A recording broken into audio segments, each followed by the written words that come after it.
Welcome everyone. Good evening. I think it's evening for most of us. I love if you're in Canada, it's likely evening, even if you are 2 hours ahead.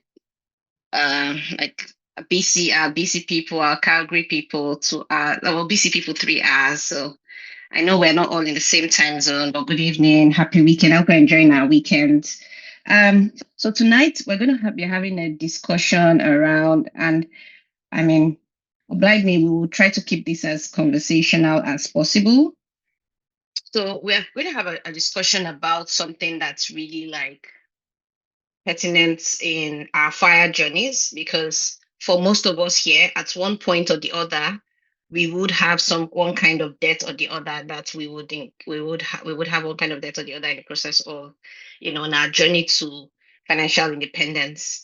And so that's pretty much what we'll be discussing about how we manage that debt, in what situations should we even get into debt, and just, you know, discussing how we can use debt to fast track our journey to fire.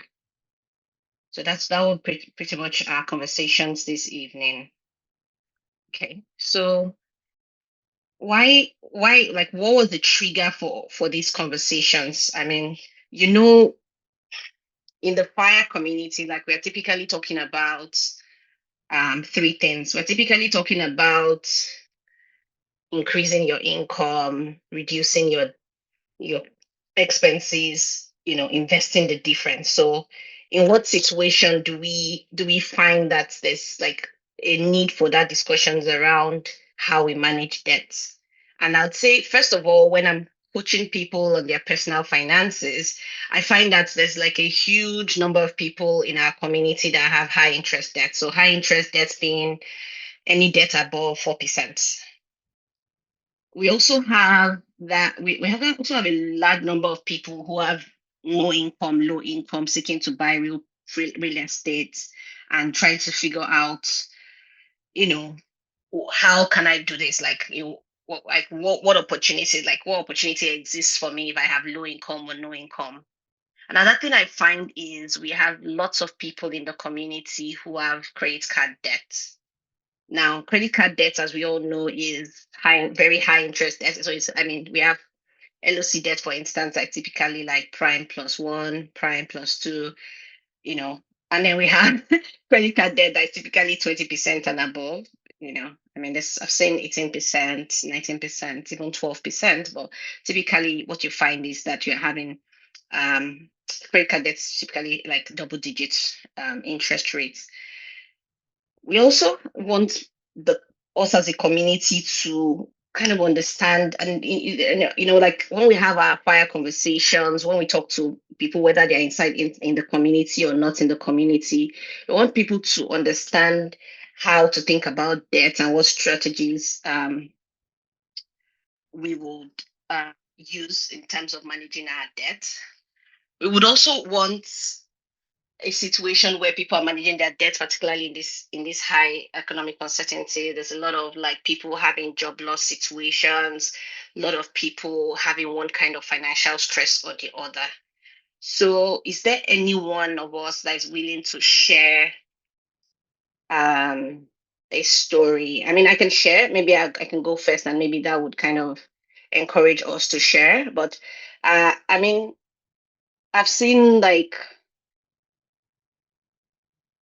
not so great situation. So I'll give an example. Um, there's a couple who were my clients, and they were seeking loan for a particular property that they were about to buy. And that particular couple, only at the point of trying to buy a property did they find that they had, I should say, one of the one of the spouses only found out about significant debt on the part of another spouse, only at the point of trying to you know obtain a loan to close on that property. So I'm seeing like different situations. Another situation where somebody got a double digit loan, like a personal loan, also. And in this case, this loan was, for something we could tag as responsible. This person got this loan for the purpose, double digit loan for the purpose of purchasing a property. So we're seeing suboptimal situations, I should say, and that's pretty much why we're here. So I don't know, is there anybody who wants to say something, ask a question, or anything you want me to touch on as we progress along, go along the conversations tonight?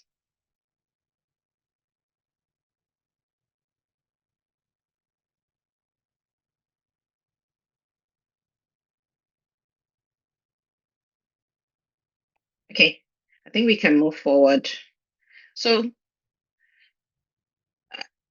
I guess we can start with the perspective of what debt is, what financial independence is, to kind of like tie again into our topic for tonight, using debt as a tool to fast track our financial independence, right? Now, financial independence is many things, but I know that you find that in the community we are basically we are pretty much talking about money, one thing to do about money, but it's not really necessarily about money. Money is just a component that people try to deal with in order to get, like, in order to the goal of financial independence itself is not money. So like money is just an end, right? It's just a means to an end. Like it's not the end in itself. So it's about reclaiming your time, reclaiming your flexibility in terms of what you do with that time. It's about freedom, it's about peace of mind. It's about, you know, living purposefully. So tonight, one of the things that I want to do is to get us thinking about death in a different perspective. Not always, not typically as a burden as many people might see it, but as something that we can use to fast track our journey. One of the things that we do in the community is to track our net worth, right? And you'd see that on that sheet where you're tracking your net worth, you're putting the debt on. It's something that is reducing your net worth, right? So we're trying to help people see how you can use that aspect to actually increase your net worth as opposed to bring any form of stress. So, what is financial independence? Financial independence is pretty much the point where your investments, the proceeds of your investments are in excess, like they exceed your annual expenses. So, whatever you receive from different investments that you have, whether real estate, whatever kind of investment, could be in a business, whatever investments you have that is passively earned, that amounts. And typically for many people, they get to that point. It's not a fixed number, and you see why from our next slide. It's not a fixed number. I mean, it's rule of thumb is multiply your annual expenses by five. So if you spend 40,000 a year, it means your FI number is 1M. So if at 1M, you can typically cover all your expenses passively. So let's say, for instance, you had 1M sitting in the bank, even, um, if you were a risk averse person who put it in, let's say, a low risk asset, let's say like a 5% GIC, you would, on a $1 million investment, you would get, I mean, 10% is 100,000, so you get 50,000 per year. So which means you get the 40,000 you need, and you have 10,000 to reinvest um into your principal asset, and that number can keep growing. So for your lifetime, as long as that number is not changing, your annual expenses is not changing. I mean, it can grow a little bit and you still be fine. But typically, people reach this point at the point where their annual expenses is 25, their investments is 25% the value of their annual expenses. Okay.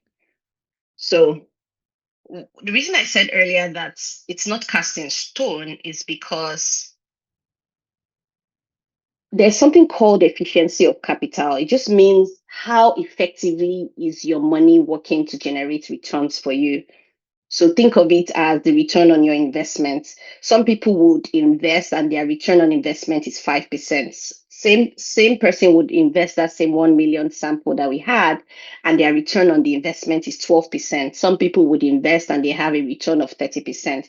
So capital is not usually equally efficient, and so the lower the efficiency of the capital that you have invested, the higher your FI number would be. The more efficiently invest, the more if the so like if your portfolio earns a higher rate, then you have a faster track to FI and you need less. So let's use specific numbers. You might remember I believe it was either the stock group that we were having a discussion around people investing, like people we know who have invested, say 120,000 and generated cash flow of $5,000 from that investment. There are people who have invested even up to $1 million and cannot even generate 5,000. Cannot say, oh, from this particular investment, I have a cash flow of $5,000. So you can see like there can be huge disparity in how efficiently we employ our capital. So let's kind of keep that at the back of our minds when we're thinking of um, FI number, how we get there, and how we know that we are there, and how we employ the capital at our disposal. Now, what is debt? I guess that's super easy because just money that you borrow and you agree to repay. Depending on how you use borrowed money, it has the potential to be life changing. For instance, and I guess that kind of brings us into the types of debt. So when you borrow for lifestyle, it can lead to a drain on your capital, and so we would typically classify loans for lifestyle. So let's say, for instance, you're borrowing for money on your credit card, you're borrowing payday loans, car loans. I mean, there are times where car loans would qualify as business loans. For instance, if you had a fleet of Uber drivers working for you and you had cars that used to operate that business, in that situation is different. So this is just like generic in terms of people using their cards for their day-to-day activities. Leverage, however, the flip side is where you use borrowed money to make more money. So let's say, for instance, you borrow money at 3%. However, that investment is generating 6%. Now, the difference between the rate at which you borrowed and the rate of growth on that investment is your leverage. It's pretty much what you're taking home. That's the gap that we all want to use to fast track the increase in our net worth. So examples here would be student loans, business loans. People, you probably have heard us discuss also around buying cash flowing businesses. Um, so that's pretty much the difference between leverage and bad debt. And I mean, some people would look at it as all debt is bad, but it's not necessarily the case. So let's think about it this way. Debt is neutral. It's the way that you use it determines whether it builds you up or it breaks you. So I think that's clear from like our initial discussions.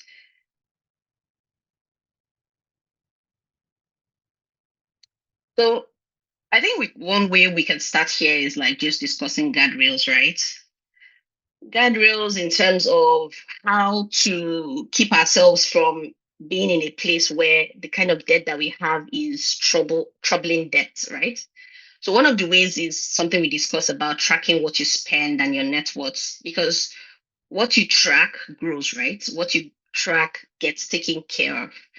So you want to have a budget, you want to maintain a huge control over your finances. Also, you want to avoid debt. So I guess we already spoke about lifestyle choices. So you don't want to use debt to fund your lifestyle choices. You want to use debt to fund or to you want to use debt to grow your net worth. That's kind of thing something to keep in mind. Another thing I find people do, and I guess they don't necessarily know the consequences for signing other people's debt. So if you know that you don't have the ability or the willingness to pay a particular debt, you don't want to be the one person, you don't want to be co-signing on that person on that debt. Also, we have expenses that we know about. I mean, typically we are budgeting for our housing expenses, our transportation expenses, we're budgeting for utilities, but there's some expenses that we can hardly budget for, very hard to budget for. For instance, a car broke down. Your car may never break down, and it might. So unexpected expenses, you want to keep a buffer. You want to have, and I mean, some people have this, oh, we won't see emergency, but if, I don't know, rainy day fund, whatever word works for you in terms of just setting money aside for what we don't, for what you don't know, have a buffer, set aside a buffer, make sure you are growing the gap between what you earn and what you spend. Now, if you have debt that is above 4%, you want to speak to someone that you know has the knowledge, someone that you can trust to discuss what your options are if you have any debts that's not non-business and it's above 4%. You also want to review your financial goals, adjust your budget when needed. If anything changes, you have a major life change, you want to adjust your goals, you want to, you know, um, adjust your budget as well, of course. I mean, in the fire community, we're constantly discussing personal finance topics, so maybe no need to no need to talk about this.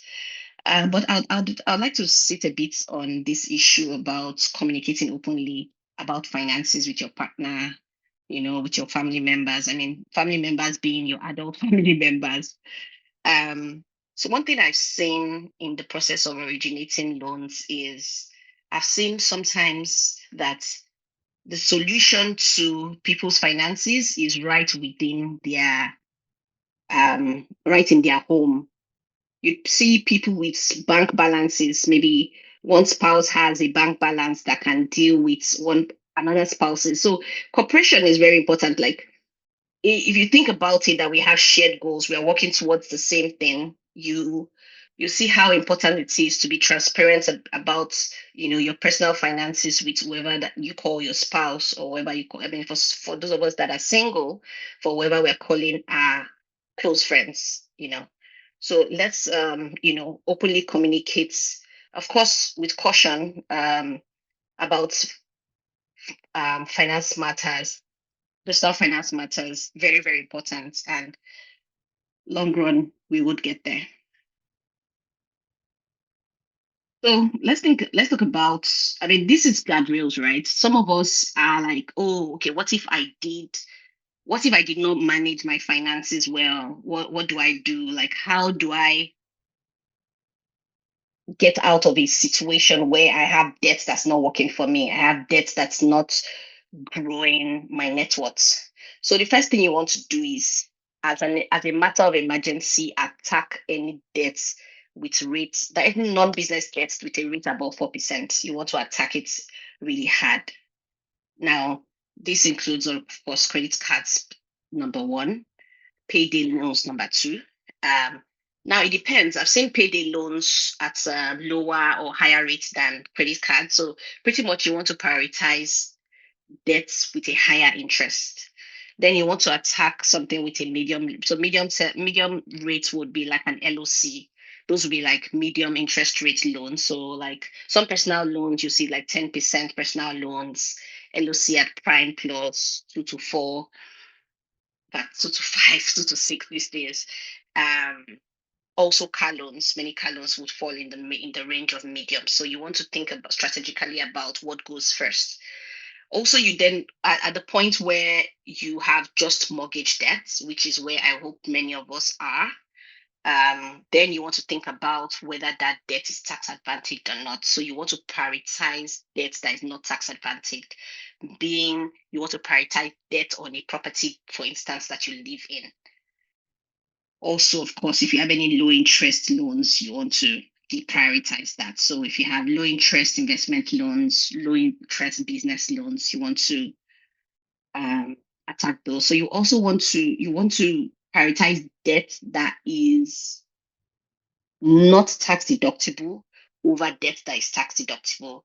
So tax deductible debts would be, for instance, that debts that you take on to make an investment. Those would typically be tax deductible.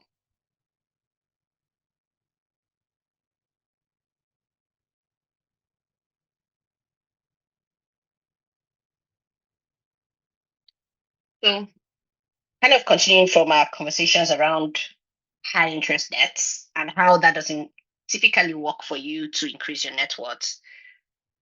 1 second, sorry. Okay. So we would have a Q&A session right after we go through the slides. I'll try not to dwell too much on the slides so that we can have real conversations. But let's kind of like just walk through this. So if you have high interest debt, you want to think about what your options are. So you want to negotiate. That's like kind of like a first line of action. You want to negotiate with the creditor, depending on the type of debt, when you took the debt, how much the debt is, who the lender is. You want to consider negotiating. You also want to consider debt consolidation. Say, for instance, you had credit card debt, you had high interest debt, and you had, let's say, for instance, a line of credit at prime. So for some of us here, students got offered prime rates LOCs. So you want to consider consolidating high interest debt into a low interest vehicle. You also want to consider balance transfers. Balance transfers. So balance transfers. This is very particular.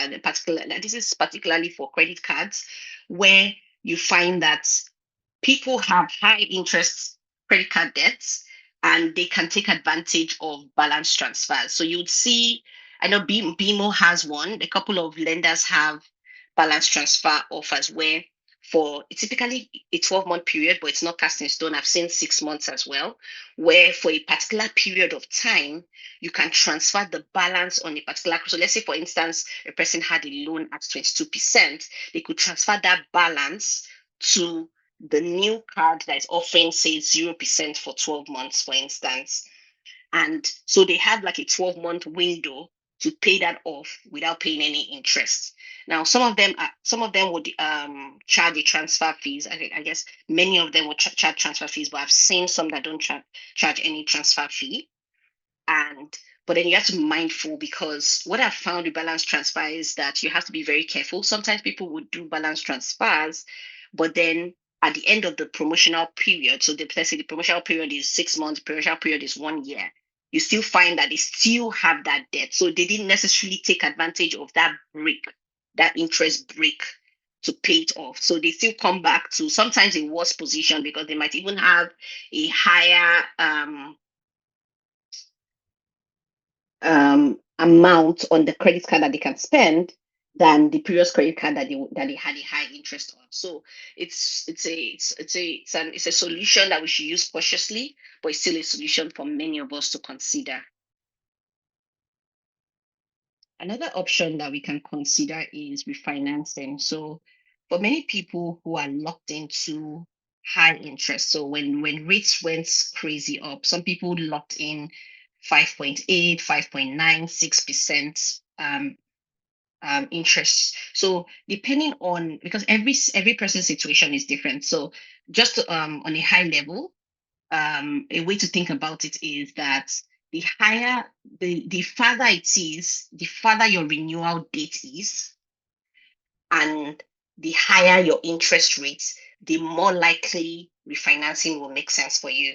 Now, because refinancing um, typically comes with prepayment charges, you want to actually run the numbers. So you want to reach out to someone who can run the numbers with you, or you want to run the numbers and just fact check with somebody to say, are we good? Does it make sense to refinance? So be careful with that as well. Okay, so let's talk about the rule of 22. The rule of 22 says that whatever interest rate, so rule of 22 is a rule around compounding. Let's start with that. Now, compounding can happen positively and compounding can happen negatively.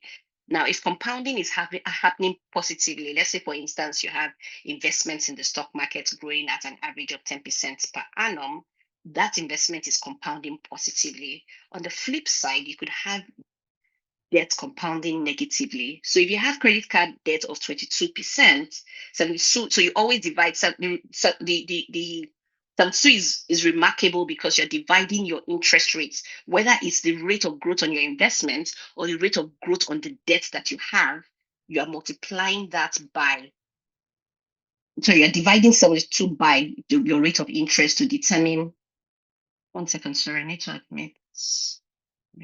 Okay.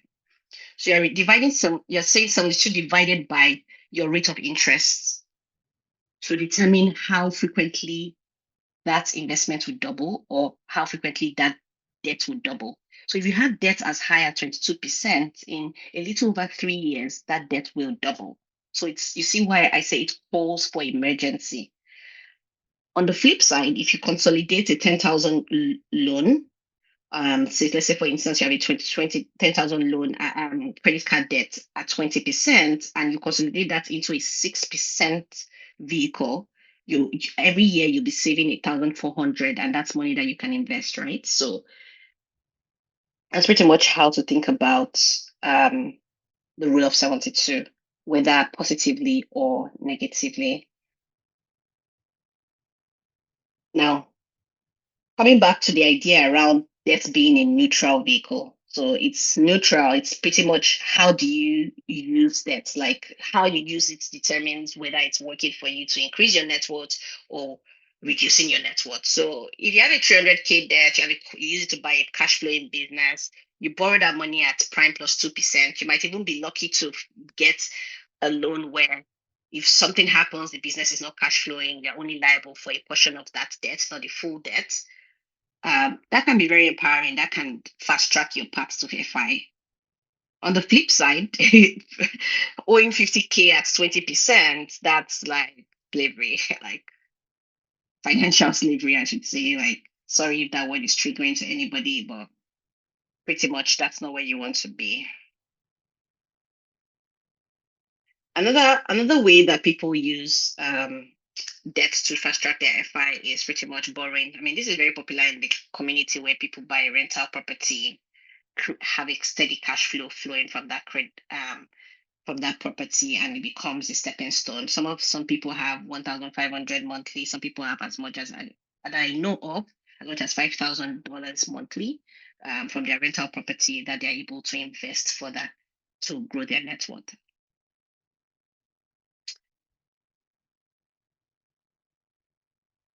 So the way it works, typically you're buying a house and you're buying it at a price that even if you didn't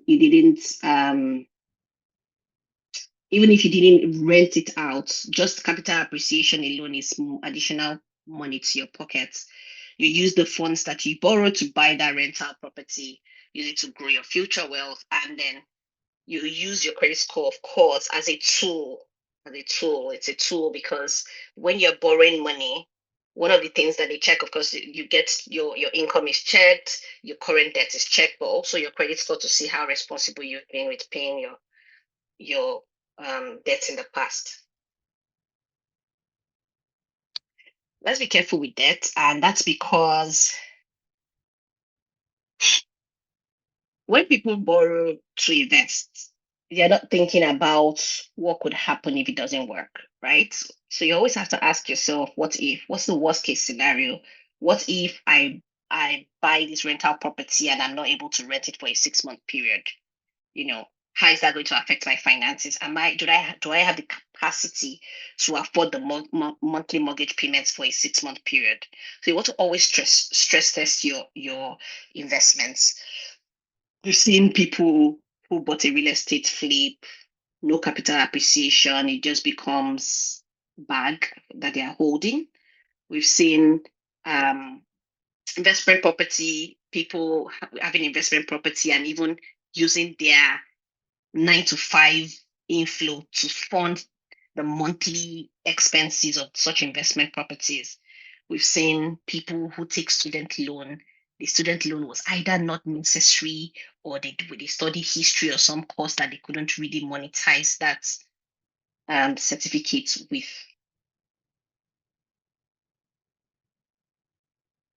So let's talk about um, kind of back to our discussions around guardrails, right? How should you think about whether you're investing, whether you're buying real estate for a rental or you're buying your own primary residence? So number one, if you're buying real estate to invest, you want to make sure that I mean, I know people would say, where would I find that kind of property? If you don't find that kind of property, you don't have to buy. And sometimes you find that 1% is a guide, and maybe you do your numbers and you are like, okay, I'm not getting 1%, but I'm getting something close. But want to keep the 1% rule at the back of your mind, because you don't want you want your like your ideal situation would be where your monthly rent is at least 1% of your purchase price. So if you're buying a 200,000 property, you want monthly rent of at least $2,000. Now, many people are going to come for me to say, where can I find that? Look south, look elsewhere. It doesn't have to be in your city, because I know most of us tend to want rental property that is in our city. But finding a rental property that meets this rule and hiring a property manager to manage it for you is better than getting into a real estate investment that does not pay, that does not grow your net worth as planned. Second thing you want to think about is your primary residence. If you, I mean, we always have that discussion around, should we buy, should we rent? Run your numbers. And if you are either running your numbers and it's cheaper for you to buy, or you're just an emotional primary residence buyer, you want to make sure that your housing cost does not in any way, for any reason, exceed 30% of your gross income, which means if you earn $100,000, what you spend on housing should not exceed 30%. That's, which is $30,000. So when we say housing costs, don't say, oh, my mortgage must not be more than $30,000 per year. No, that's not what we're saying. We're saying that your housing costs, whether it's property taxes, utilities, home insurance, maintenance, all of that put together should not exceed 30% of your gross income. You also want to make sure as much as possible. I know it's typically not always the situation, and if it's not the situation for you, you also want to think twice about whether or not you should even be buying. Where possible, you want to pay a significant down payment if you're buying your own primary residence. I mean, the rules typically for investment properties are different, where you're even required to put 20% down. But where you can, for your primary residence, you want to think about a significant down payment. Now, the reason why we talk about the 1% rule is because we find that, sorry, just let me quick, at the waiting room. 1 second.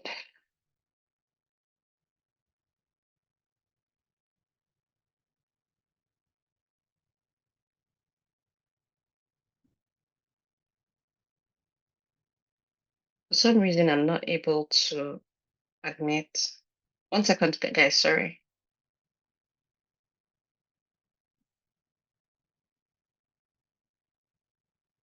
Let me stop sharing temporarily. Okay,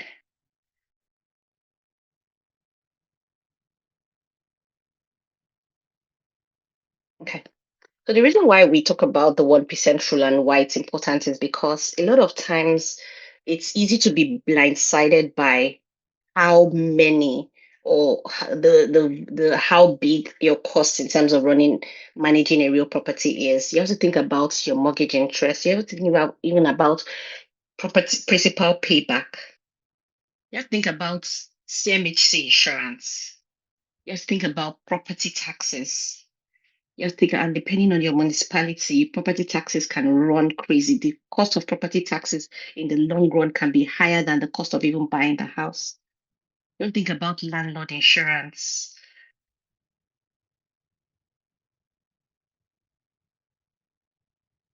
You want to think about repairs and maintenance. You want to budget at least 1% of the property value for repairs and maintenance. Even if you don't find yourself spending it, let's say for instance, you buy a new house, you want to be putting it aside in a rainy day fund. You want to put it aside because of when it will pop up. And also think about provision for tenancy vacancy. So you want to have a buffer where if there's a situation where that property is empty for any reason, you still are in a great place to meet your debt obligations. Also think about the personal cost of managing the property. You need to advertise, you need to screen tenants, you need to do your bookkeeping. Sometimes you have to drive to inspect the property or deal with one thing or the other. So those are things you want to think about when you're thinking about purchasing Yes, you want to think about your closing costs. Typically those are one-off, but it's typically very significant. You want to budget at least 1%, if not 1.5, depending. It's particularly if you're buying in Toronto municipality, you want to budget even higher for your closing cost to purchase, your legal costs. I mean, this is typically part of closing cost anyway. So let's not underestimate the value of the cost of getting into real estate. Also, when it comes to strategies for managing debts, this is a strategy that is less familiar to many of us. We've discussed it many times in the community where we're talking about, ways that you can manage debts and pretty much high level. What Smith Maneuver does, it's a strategy that helps you convert your so it helps you convert your non-tax deductible debt to tax deductible debt. So you're not taking out additional debts. You're just switching things up where when you're filing your taxes, the mortgage interest, some of the mortgage interest that you're paying now, that's not tax deductible for tax purposes, become taxable for tax purposes. So pretty much how it works, you are borrowing against real estate equity, whether that's typically you are having a home equity line of credit, and then you are investing in assets that will produce income for you. You then deduct those interests from your taxes, which means that you get a higher refund than you typically would, and then you have additional refunds to use to pay off that debt. So let's say, for instance, you had two properties. One property is you live in, and the other property is a rental. Now, the cash flow from that rental property, so when you collect rent from your tenants, for instance, when you collect rent, typically what people do is let's use the numbers here. So let's say, for instance, you collect $5,000 as rent. So now what people typically do is, oh, this is $5,000 I have as rent. My monthly cost, mortgage, insurance, property taxes, maintenance, all of that is about $3,000. So then they take the $2,000 as a net, and then they use that as the amount that they invest. But one of the ways that Smith Maneuver can help you is to switch up that. So you're on both properties, you're paying mortgage interest. You deduct one for taxes, you don't deduct the other one for taxes. So one of the ways that you can manage that is to use the outflow, the 5K that you're receiving monthly from your rental property, use that 5,000 to pay down the debt on your principal residence. And then you're like, where do I find the 3K to use to pay my rental expenses? So typically to use this strategy, you need a home equity line of credit that is increasing as you pay down your balance. So let's say, for instance, you pay down your balance by 5K, 5K becomes available to you.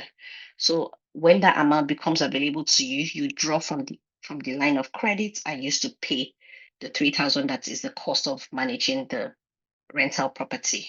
Now, you've not taken any additional debt. What you've done is that you've reduced the debt on your primary residence and you've used the line of credit to fund your rental expenses. Now, because you use that line of credit to fund the rental expenses, the line of credit then becomes tax deductible. The same way some people would take a line of credit and use it to fund, say, purchase of a real estate property.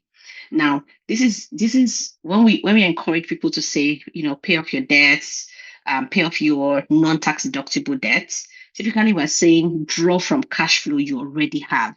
So, which means that this particular strategy is where you've exhausted all cash flow available to you to either invest or pay down non-tax deductible debt. So, this is now a strategy that you can consider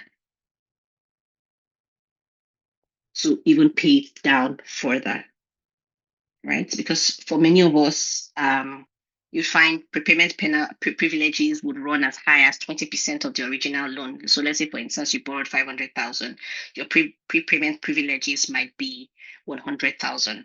Now, if your prepayment privileges are 100,000, and let's say the cash flow that you're able to allocate from your 9 to 5 is say 30,000, you could use this to increase how much you're able to allocate to paying down that mortgage debt, right?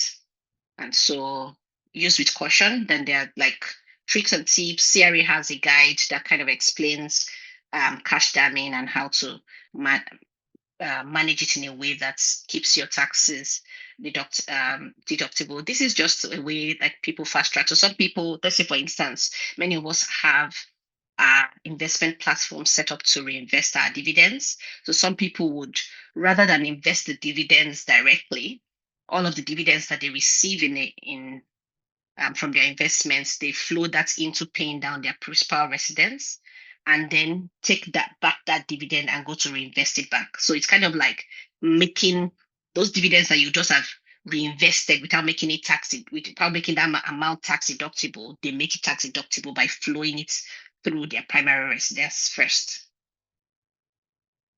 So this is just I mean, the concept we've been discussing about the um, Smith maneuver, and just really understanding how to cash down. And cash down meaning that you're switching up your non-tax deductible loans into tax deductible loans.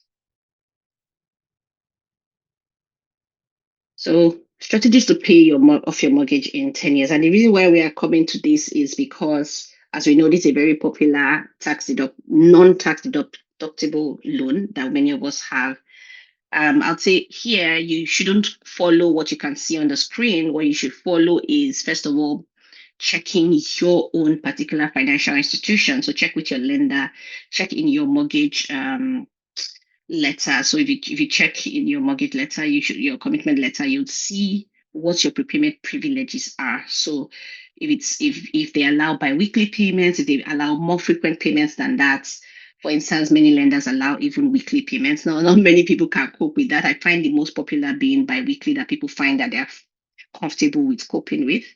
Round up your payment. Let's say, for instance, your payments were 1,564. You can just round it up to 1,600, like without necessarily hurting yourself so much. You can find ways to reduce the amortization. Amortization meaning the time it takes to pay back your loan. Just rounding up your payments can have a huge impact on your amortization. You also want to apply lump sum payments. So where you have bonuses, you have tax refunds, you have windfalls of one kind or the other, you want to apply those to lump sum prepayments as well. Also, of course, we cannot but say that the lower you keep your lifestyle inflation, then the more access, like the more funds that you have that you can throw into your mortgage. Um, so I guess we've talked about different strategies to accelerate your wealth without creating stress.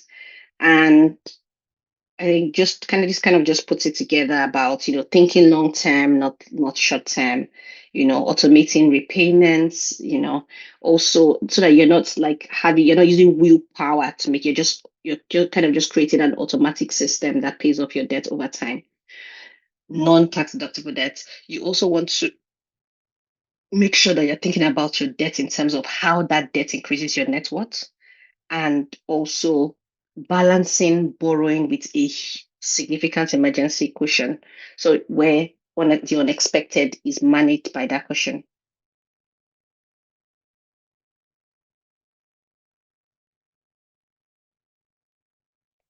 So kind of still tying back to what we've been discussing about being responsible about managing debts. Make sure your debt is kept so under 40% of your income, like your debt to income ratio. If you calculate the total amount you owe the banks, compare that to your income, you want to keep that under 40%. You want to borrow with a vision, like you have to have a purpose for borrowing. And that's why we come back to no borrowing for lifestyle. um align your debt with your reason for taking that debt. It's with your net worth growth, like that, whatever goal that you may have, make sure it's in alignment. Know what your terms are. We just spoke about knowing what your prepayment privileges are. What are your interest rates? I mean, I talk to people sometimes like, also, what debts do you have? And they're like, this debt, this debt, this debt. So many times I find that people are able to itemize what debt they have, but they don't necessarily know They might know in on a high level what they think it is, but they cannot specify and say, "Oh, I pay this particular interest rate on this particular loan." So the more you know, the better you do. Like we said earlier, careful with co-signing. Don't be quick to sign any agreements. We've had situations where people are signing agreements to that they don't really understand the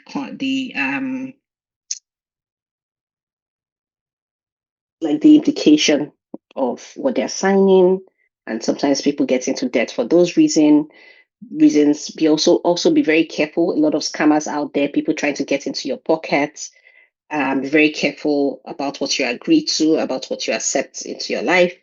Um, don't let in fact, the moment anybody says it has to happen right now, you need to run.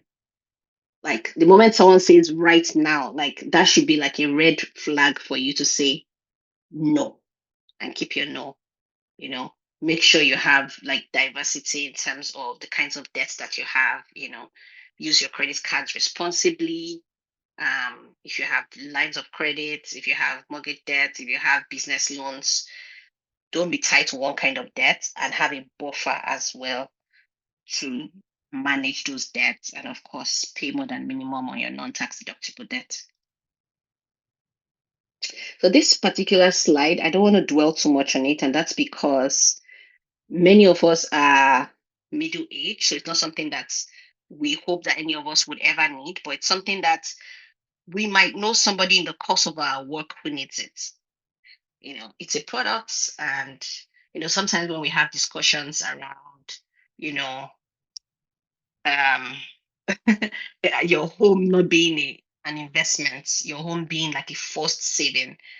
This is it's when I deal with people who need this product that that reality comes to mind, and I like, yeah, for these people it was just a forced saving that's like saving them in this way. So you see some of our seniors, who are not able to meet their monthly expenses. They have one healthcare issue or the other, and the only source they don't even have an income. So the only source that they can lean on is equity that they have in their primary residence.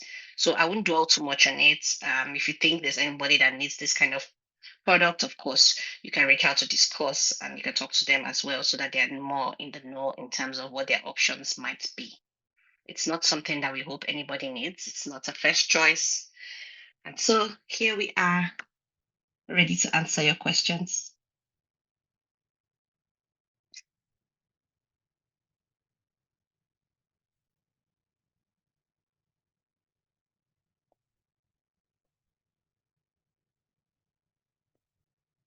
Anybody have a question?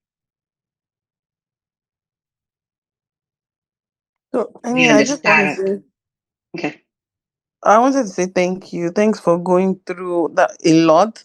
Um, Thanks for going through a lot in such a short time. There are a number of very pretty complex points that you touched on, and because of time, of course, you had to touch on them very quickly. But I see a question, so I'll moderate questions from the comments. I see a question that says, "Can you just touch more on cash damming?" I know, like Okay. Smith Maneuver and cash damming, those are pretty complex. But can you just, add a few more words to help anyone that's interested in pursuing knowledge on this subject? Okay, sure.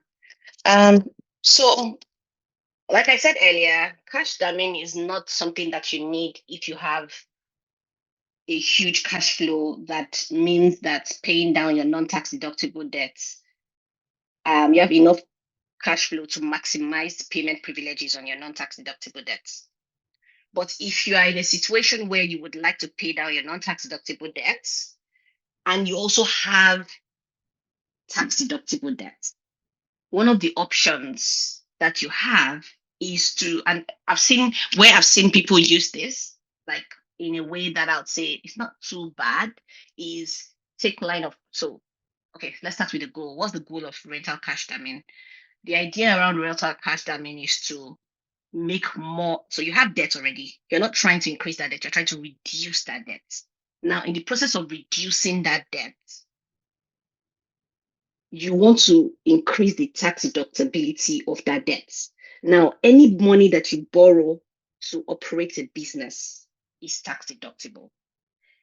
While money that you borrow, for instance, to for your lifestyle, for instance, to live in a home, like we all need to live in a home, right, is generally not tax deductible, with the exceptions that I had mentioned earlier, such as, for instance, you use your home as a home office, um, you rent out maybe your basement, or you use your home for one business reason or the other, right? Then that part, that portion.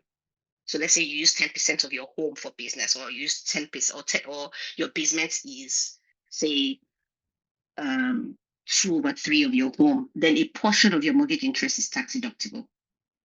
Now, what happens if your rental cash damming is? So I'll use a specific example. You have two properties.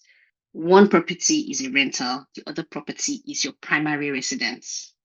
Your primary residence, you borrowed 500,000 on that property, and you have prepayment privileges of 100,000, so 20% of your initial principal. Now you are in on the mortgage payoff journey. You're paying down your mortgage, and you only have $30,000 that you can allocate to. Let's say you have $50,000 excess cash flow after your expenses.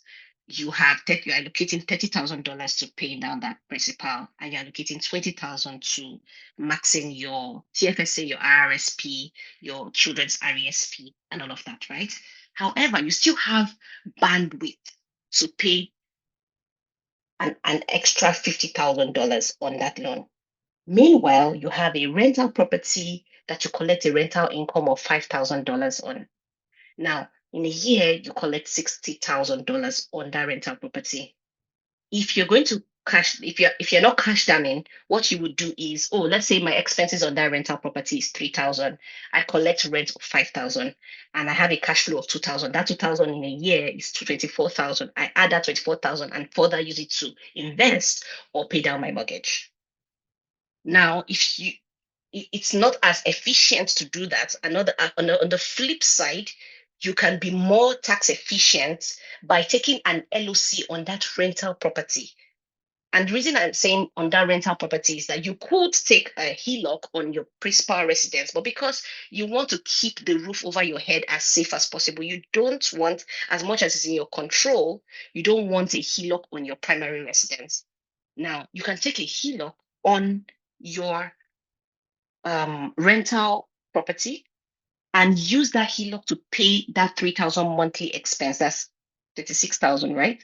So that HELOC would be the source. And make sure if you're doing this, make sure the HELOC um it's a HELOC that increases as your principal payments go down. So every month as you pay your mortgage, there's more room, right? So you use that HELOC to fund your rental expenses. The entire 5,000 that you receive on that rental property goes to paying down your non-tax deductible loan, which is your personal primary residence. So you have an extra $60,000 that you can use to fund your investments, or use to, reduce your non-tax deductible debts. Thank However, you. Oh, sorry. okay. However, um the 36,000, beyond the initial mortgage interest on the rental property, the 36,000 is also tax deductible because you are using it to fund a business. And like I said earlier, this is something that you should do only if you have limited cash flow to fund both your investments and paying down of your mortgage. Otherwise, it's not something that you need to bother about. Now, be very careful if this is something that you want to do. Be very careful in terms of what account and what happens where. Now, if you're going to use your rental property to fund your pay down of your principal residence, you make sure that your rental income goes to an account that is separate from the account that's the HELOC account that you use to pay off your rental expenses. So make sure there's no commingling. And I'll share a CRE document on the group later. So in case anybody wants to read up on how to make sure that you're not commingling, because commingling can mean that debt doesn't become is not tax deductible. So what then happens with people who cash down is they cash down, then they have higher tax refunds, which they can further use to invest or pay down their mortgage. And then over time, when they're done with paying down their mortgage, then they go back to the, you know, typical scenario where they take their rental income, use the rental income to fund the rental expenses over time. Sometimes another option people have is to collapse that HELOC into the mortgage. So let's say your mortgage is up for renewal, you can collapse your home equity line of credit. Let's say, for instance, you have a $300,000 on the rental property and a HELOC of, assuming 50,000. When you are renewing, you can collapse the amount, and so you, instead of a mortgage of 300,000 to reduce the interest, you collapse it into mortgage, and then you have a $350,000 mortgage, which is fully tax deductible. Also, and I think somebody asked about the interest. Of course, lines of credit are typically higher interest than your mortgage. So it's not something that you have to do. But remember that the you should not just think about your mortgage interest in terms of what the number is, but your mortgage interest in terms of the effective interest that you're paying. Because by the time you deduct that interest for taxes, um the effective interest rate can be as low depending on your marginal tax rates. Your effective interest if on a 5% loan could be 2.5% just because of the tax deductibility. Shai, going to say something? No, I thought you were done, so I wanted to move on to the next question. I thought you Got were it. done at that time. I think you just paused. Okay. So the next question is for seniors who need money from equity, can they downsize instead of taking a HELOC? Yes, of course. So for seniors who need money from equity, they can downsize. So for instance, I've seen seniors in a $2 million home, they would go to buy, say, $500,000 home in a different community. But what we find with seniors is that many times they're not willing to move because they've built a community and a life like you know how it's easier for a younger person to move. So sometimes they might not necessarily be in the frame of mind to say I would like to move. Sometimes their health condition does not even so they might have their house structured in a way that let's say they have those like disability props and all that. It's set up in a way to suit their lifestyle. And so moving might not necessarily be an option, but yes, it's moving an option totally. Is renting an option totally? Is a HELOC an option? Typically not. And that's because um, a HELOC requires a monthly interest payment, and reverse mortgages do not require any interest payments. So they're on an ongoing basis. They keep, and that's why some people would opt for it. They keep the growth on the property, which may or may not outpace the interest that they're paying on the amount. So some of them they don't even need a large amount. Some people just need maybe $2,000 in a month. They get a credit card that is a reverse mortgage credit card, and then they are withdrawing 2,000 a month that they need for their monthly expenses, and that's it. And when they sell, then of course their heirs get the equity on the mortgage. But in order of priority, right? So of course the government comes first, the bank comes next, or your lender, I should say, comes next, and then your heirs. Thank you very much, Jenny. It says, Benga says thanks for the presentation. Benga Cole.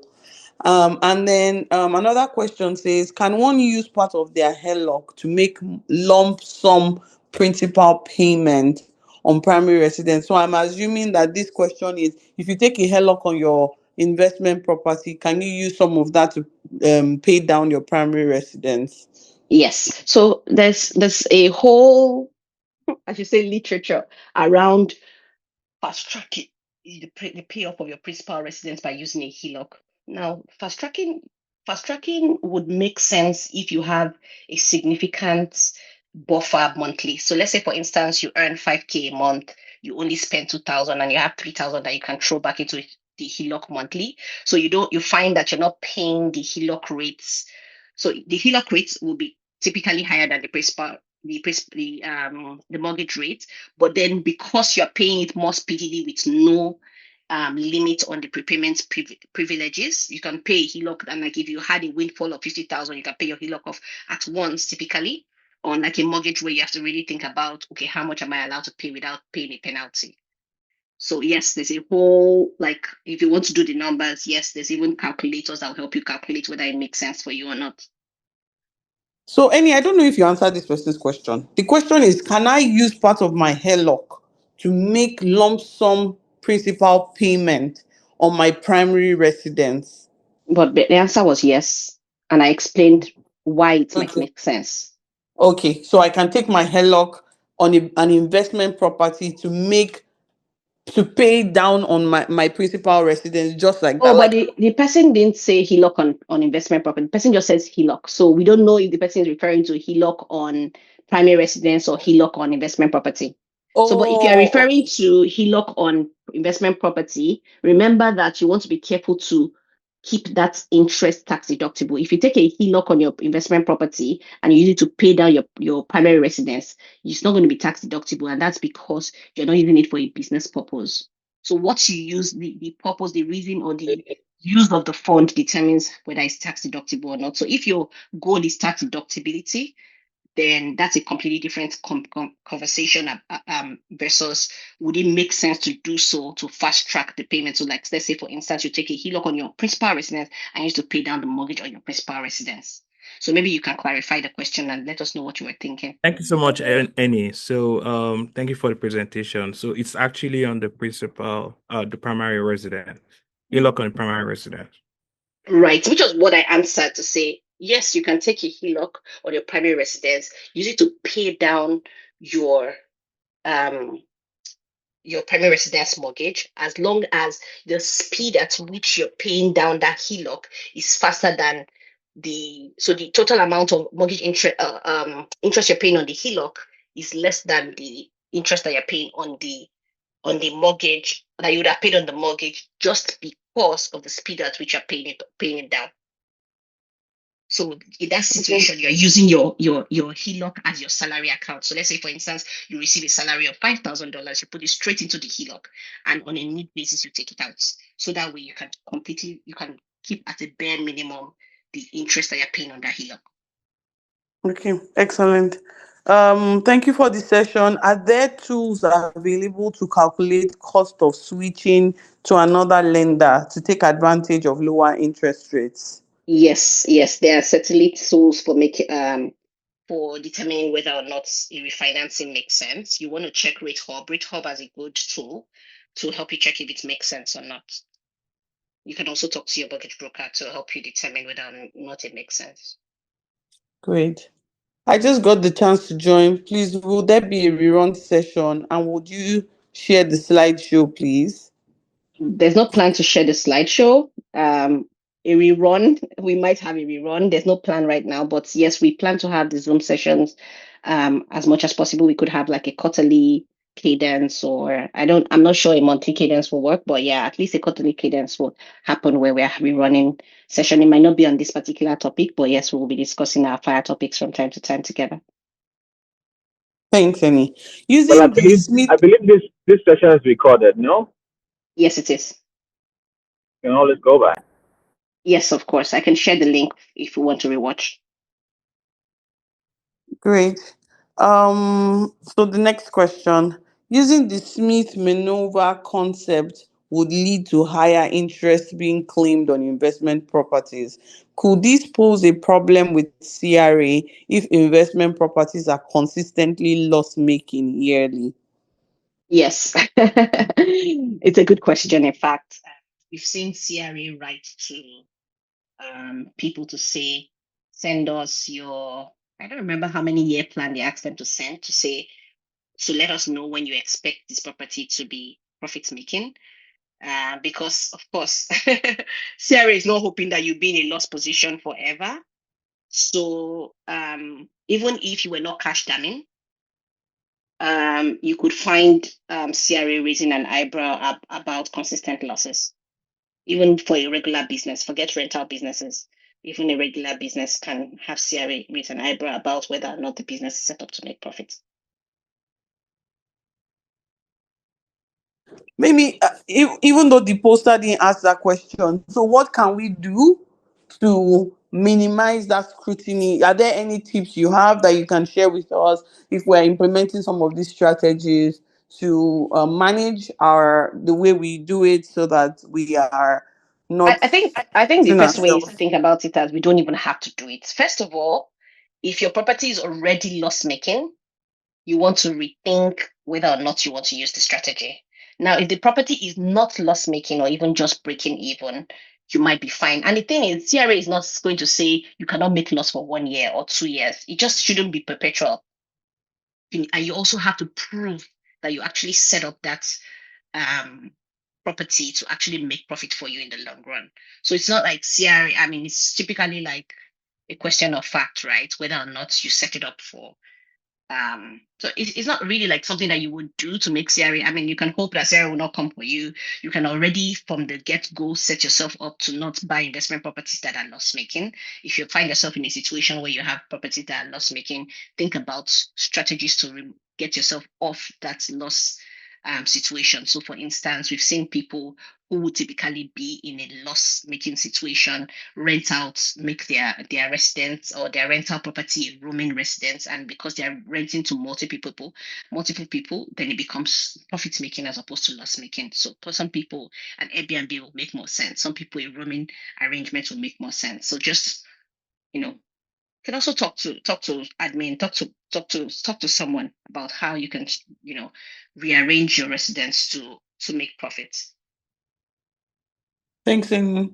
If your HELOC isn't increasing as you pay down, can you call the bank to change that setting? Yes, you can call the bank, and yes, you can call the bank. You can typically they might expect depending on the situation, they might do like an income check and then give you a HELOC that is increasing as you pay down. So thank you. So those are all the questions we have in the comments. But do we have so I think we have some minutes to take verbal questions. If anyone wants to go off mute or put your hands up and let know if you have a question, we can open it up for you to ask your question.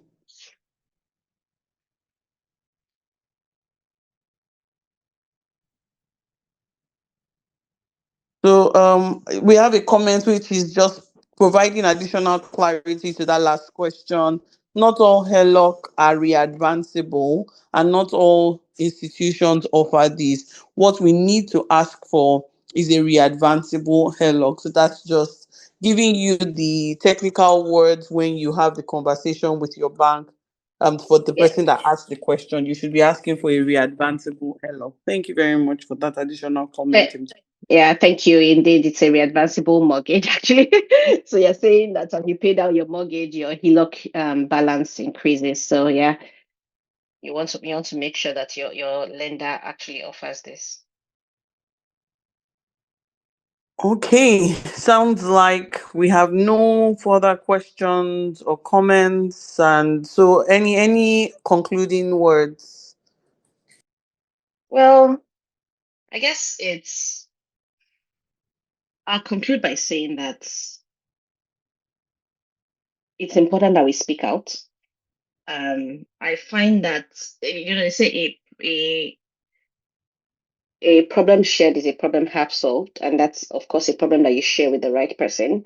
So people are in situations that they just need to speak up. I spoke to somebody today who has a situation that kind of was triggered a couple of years ago. If that person had spoken up at the time that situation happened, there's more that we could have done to help the person as opposed to right now. So speak up early if you're in a situation. Like I said, if you have non-tax deductible debts that is above 4%, speak to someone about it. Also, of course, if there's anything in the slides or anything that we've discussed here that wasn't as clear, reach out. And I guess I wish all of us the best in our FI journeys and see you guys soon. Thank you so much. And just before we jump off, we have one last question. I know you already shared your last your final words or concluding words. But someone said, so you mentioned that some people are using their dividend to do something, but the person cannot even remember. Can you retake that part? I Oh, suspect. Okay, go ahead if you know. Yeah, go ahead. yeah, I know I know what the person was talking about, and it was when we were talking about the Smith maneuver, talking about rental cash damming. So um using your debt. So I think I'll just re-explain it. You know how many of us have like our dividends set up to reinvest. So that's certainly a good thing to do, and it's an option for many of us. But if you were switching out your tax deductible debts from your non-tax deductible debt into tax deductible debt, one of the cash flow that you can switch up is dividends that you receive, or whether it's dividend, interest, whatever outflows that you receive from your investments. If you want to reinvest them, you can use it. You can collect dividends, use the dividends to pay down your mortgage. Because it's a readvanceable mortgage, you take it out as HELOC and then use it, go back to invest it as you typically would. Of course, it's now in this case not automated and something that you don't have to think about, but it is an option that you can consider. And what happens is that rather than having that investment that you would typically have invested not tax deductible, it now means that let's say for instance in a year you have dividends of $5,000. That $5,000 now becomes you now have additional debts that you can deduct. So when you're filing your taxes, the interest that you pay on that $5,000 is additional amounts that you use to reduce your taxable income. You would have invested it anyway, but in this case, you are making it less costly to invest by passing it through your primary residence or any non-tax deductible debts that you have.